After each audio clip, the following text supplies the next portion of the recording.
Welcome to జనం మాట. నేను మీ చంద్ర. 4-5 రోజుల్లో ఈ రాష్ట్రంలో ఎన్నికలు జరుగుతున్న నేపథ్యంలో వైసీపీ, టీడీపీ, జనసేన పార్టీల మధ్య ఎండని సైతం మంటలు పుట్టించే విమర్శలు ప్రతి విమర్శలు చేసుకుంటున్నారు.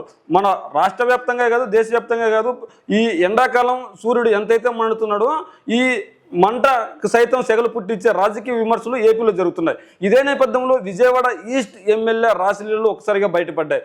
దీంతో టీడీపీ, జనసేన, బీజేపీ కూటమి ఏం చేయాలని దిక్కుతోసిన పరిస్థితులు ఉన్నాయి.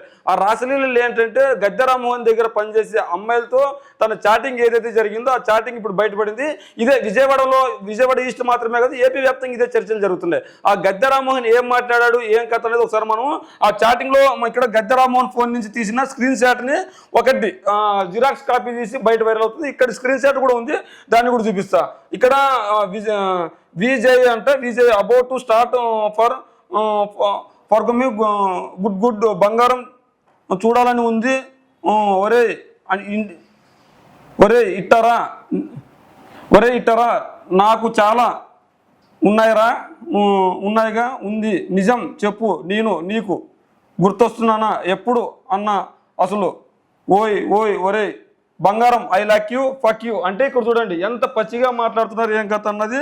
ఇక్కడ అమ్మాయి చేసినది, ఇక్కడ ఆయన చేసిన బంగారం I like you fuck you బంగారం అంట, బాగా గుర్తొస్తున్నామని మాట్లాడుతున్నాడు. అయితే ఇదే నేపథ్యంలో ఇంకా మిగిలిన స్క్రీన్ షాట్లు ఒకసారి మనం చూసుకున్నట్లయితే ఎంత దారుణంగా అంటే మనకు చదవడానికి కూడా ఒక్కొక్కసారి ఇబ్బంది కలిగించే మాటలు అక్కడ ఉండే. ఏ విధంగా అంటే ఎవరైనా ఈ చాటింగ్ చూస్తే కనుక ఖచ్చితంగా అమ్మాయిలు అయితేనేమి, సాంప్రదాయ కుటుంబం నుంచి వచ్చిన వాళ్ళు అయితేనేమి, ఏ ఒక్కరైనా సాంప్రదాయ కుటుంబం నుంచి వచ్చిన వాళ్ళు అయితే ఇంకోరైతేనే తెలుగు జాతి సైతం తలదించుకునే విధంగా ఈ చాటింగ్ ఉంది.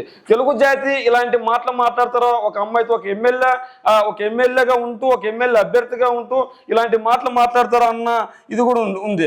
But I really want Shweta and Narmada అంటే ఒకరు కాదు ఇద్దరు, అంటే ఒకరితో కాదు ఇద్దరితో, అంటే ఎలాంటి మాట I am confirm about Narmada trying FR అంటే అర్థం మనకి తెలియదు కాబట్టి ఎఫ్ఆర్ అనే దాంట్లో చాలా అర్థాలు వస్తాయి. ఆ చాలా అర్థాల్లో మనం దేన్ని ఊహించుకుంటాం అనేది మనకు చూడాలి. ట్రయింగ్ ఫర్ శ్వేత అంటే ఎఫ్ వచ్చి మ్యాక్సిమం అందరూ ఊహించుకుంటే మనం ఇంకా నోటి నుంచి మనం పలకలేమన్నమాట. అట్లాంటి పదాలతో అమ్మాయిలతో చాటింగ్ చేశారు. మరి అయితే ఎన్నికల నేపథ్యంలో that much I love you అంట, థ్యాంక్స్ ఫర్ యువర్ హెల్ప్ అంట. అంటే ఇక్కడ ఒక అమ్మాయితో ఇంకో అమ్మాయితో డేట్ చేయడానికి కావచ్చు, చాట్ చేయడానికి కావచ్చు, ఇంకోటి కావచ్చు, థ్యాంక్స్ ఫర్ హెల్ప్ యూ అంట. ఇది హెల్ప్ అంటారా అమ్మాయి, ఇది హెల్ప్, దీన్ని కూడా హెల్ప్ అంటారా అంటే ఒక అమ్మాయితో ఆల్రెడీ రిలేషన్లో ఉంటూ ఇంకో అమ్మాయితో ఫకింగ్ చేయడానికి హెల్ప్ చేయండి అంటే ఇది హెల్ప్ అంటారు. సో మీకు లవ్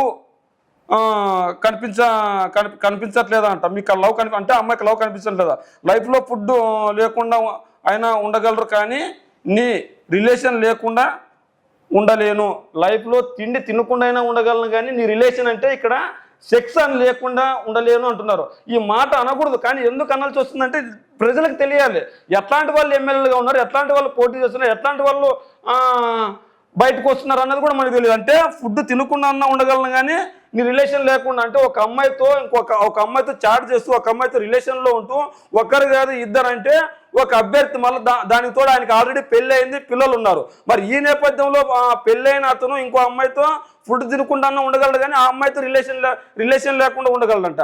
అంటే ఏ విధంగా ఉంది ఇక్కడ మనం చూస్తున్నది, మనం చేస్తున్నది నిజమేనా? అంటే ఒక ఎమ్మెల్యేగా ఉండి ఇప్పుడు ఆల్రెడీ 10 సంవత్సరాలు ఎమ్మెల్యేగా ఉన్నాడు. ఇదే విజయవాడ ఈస్ట్ నుంచి 10 సంవత్సరాలు ఎమ్మెల్యేగా గెలిచాడు. మళ్ళా దేవినేని అవినేష్పై వైఎస్ఆర్ కాంగ్రెస్ పార్టీ అభ్యర్థి పైన ఇదే టీడీపీ పార్టీ తరఫున మళ్ళీ 3వ సారి ఎమ్మెల్యేగా పోటీ చేస్తున్నాడు. అంటే ఇట్లాంటి వారికి మళ్ళీ ఓటేసే పరిస్థితి ఎందుకు వస్తున్నది కూడా మనం చూడాలి. అంటే సో నువ్వు ఏదైనా చేయాలి తప్పదు, నువ్వు ఏదైనా చేయాలి అంట. అమ్మాయి ఏం చేస్తుంది? నువ్వు ట్రై చేస్తున్నావు, నువ్వు రమ్మంటున్నావు, అయిపోయింది. ఇంకంత అమ్మాయి ఏం చేస్తుంది? ఇంకా నువ్వు చేయాలడా, అమ్మాయి ఏం చేస్తుంది? ఇంకా ఇట్లాంటి పరిస్థితులు ఎందుకు వచ్చాయనేది కూడా మనం చూడాలి. అయితే ఇక you are liking any other person name means like me no అంటే ఎవరైనా లైక్ చేస్తున్నాడు లేదంట. అయితే నందేగా పిక్ తీసావా, I want only 1 or 2 times relationship only అంట. ఒకటి కాదు 2-3 సార్లు చేశాడంట. But we will enjoy lot of times then what about our relation అంట. Yes I just going for both I am lot mind ఓయ్ ఇక్కడ ఇంకో స్క్రీన్ షాట్ చూసుకున్నట్లయితే ఇంకా ఏంటి మా చిట్టి గారు ఏం చేస్తున్నాడు అంట. మా చిట్టి గారు అంటే మీ చిట్టి గారు ఏం చేస్తున్నారంటే అక్కడ ఎవరైనా పిల్లోని పలకరిస్తున్నామో లేదంటే ఇంకోరిని పలకరిస్తున్నారు అనుకుంటున్నారు. ఇక్కడ మీ డాష్ కోసం ఎదురు చూస్తున్నాడు. డాష్ కోసం ఎదురు చూస్తున్నాడు అంటే ఎందుకు అంటే డాష్ అంటే ఇక్కడ ఆ పదాన్ని కూడా మనం వాళ్ళం ఇక్కడ అంత పచ్చిగా మాట్లాడాడు ఆయన. ఒక అమ్మాయితో ఆ పదాన్ని కూడా వాళ్ళాడు. మీ చిట్టిగాడు ఏం చేస్తున్నాడంటే మీ డాష్ కోసం వెయిట్ చేస్తున్నాడు. అంటే డాష్ మీన్స్ మనకి ఎంత వల్గర్ లాంగ్వేజ్, ఎంత బూత్ లాంగ్వేజ్ అంటే అంత బూత్ పదంతో అక్కడ మాట్లాడాడు. అంటే ఇక్కడ ఒక వయసులో ఉన్న వాళ్ళు ఒక వయసులో ఉన్న అబ్బాయి ఇంకో వయసులో ఉన్న అమ్మాయికి ఎటువంటి ఇబ్బంది లేనివాడు ఇట్లాంటి మాటలు మాట్లాడితే తప్పులేదు. ఎందుకంటే సమాజంలో చాలా మంది ఇలాంటి మాటలు మాట్లాడుతున్నారు. అయితే ఒక ప్రజాప్రతినిధిగా ఉండి ఒక ఆల్రెడీ పెళ్ళైన అబ్బాయి, ఆల్రెడీ పిల్లలున్న ఆయన ఇంకో అమ్మాయితో ఇలాంటి మాటలు మాట్లాడితే అట్లా ఆ అమ్మాయి మా చిట్టిగాడు ఏం చేస్తుందని ఆ అమ్మాయి అడగడం, మీ డాష్ కోసం ఏం చేస్తున్నాడు ఆ చిట్టిగాడు అంటే ఎవరు? ఆ చిట్టిగాడు ఎవరు? మగవాళ్ళ దగ్గర ఆ చిట్టిగాడు ఉంటారు, ఆడవాళ్ళ దగ్గర ఆ చిట్టిగాడు ఉన్నాడు. అర్థం చేసుకోండి. లావణ్య అంటే ఒప్పుకోదురా, లావణ్య అయితే ఒప్పుకోదంట. అంటే ఆ చిట్టిగాని కోసం లావణ్య అయితే ఒప్పుకోదంట. Why don't you try now for conference call to Shweta అంట. శ్వేత కాన్ఫరెన్స్ కాల్ అంట. లావణ్య ఎవరు నీకు తెలీదా? ఓకే, నేను ఆల్రెడీ చెప్పాను, నీకు తెలీదా? ఆల్రెడీ చెప్పానంట. ఏదేమైనప్పటికీ ఈరోజు విజయవాడ ఈస్ట్ ఎమ్మెల్యే గద్దె రామ్మోహన్ గారి గురించి ఇదే వార్త సోషల్ మీడియాలో బాగా ట్రెండ్ అవుతుంది. మరి ఇదే నిజమా కాదా అన్నదైతే దేవుడు ఎరుగు, కానీ సోషల్ మీడియాలో అయితే బాగా ట్రెండ్ అయ్యేదైతే వాస్తవం ఇది. మరి విజయవాడ ప్రజలు కూడా మోస్తారు ప్రజలు నమ్ముతున్నారు. మరి ఏదేమైనప్పటికీ విజయవాడ ప్రాంతంలోనే కాదు ఏపీ వ్యాప్తంగా ఇదే అంశం గురించి చర్చించుకుంటున్నారు. ఎందుకు చర్చించుకుంటున్నారంటే 10 సంవత్సరాలకు ఎమ్మెల్యేగా ఉన్నాడు. 10 సంవత్సరాలకు ఎమ్మెల్యేగా ఉండడమే కాకుండా ఇప్పుడు మళ్ళీ ఎమ్మెల్యే క్యాండిడేట్గా ఉండడంతో టీడీపీ, జనసేన, బీజేపీ అభ్యర్థులకు కొద్దిగా ఇబ్బంది కలిగించే అంశము. మరి ఇందులో వాస్తవం ఎంత ఉంది, వాస్తవం లేదన్నది మరి అమ్మాయి కంప్లైంట్ చేసిందా, కంప్లైంట్ చేయలేదా? మరి గద్దె రామ్మోహన్ గారు ఈ ట్రెండింగ్ వార్త గురించి కంప్లైంట్ చేశాడా, కంప్లైంట్ చేయలేదని కూడా మనకు తెలియాలి. మరి ఏదేమైనప్పటికీ గద్దె రామ్మోహన్ గారి గురించి ఈ వార్త అయితే సోషల్ మీడియాలో బాగా వైరల్ అవుతుంది. నిజాలు కూడా బయటికి రావాల్సింది. మరి గద్దె రామ్మోహన్ గారు కంప్లైంట్ ఇచ్చారా లేదా, మరి ఆ అమ్మాయి ఏమైనా కంప్లైంట్ ఇచ్చిందా లేదా, మరి ఈ చాటింగ్ ఎవరు రిలీజ్ చేశారు, మరి నిజంగానే ఈ చాటింగ్ ఆ అమ్మాయి రిలీజ్ చేశారా అంటే ఖచ్చితంగా ఇదైతే ఒక ఫేస్బుక్ అకౌంట్ నుంచి బాగా ట్రెండ్ అవుతుంది.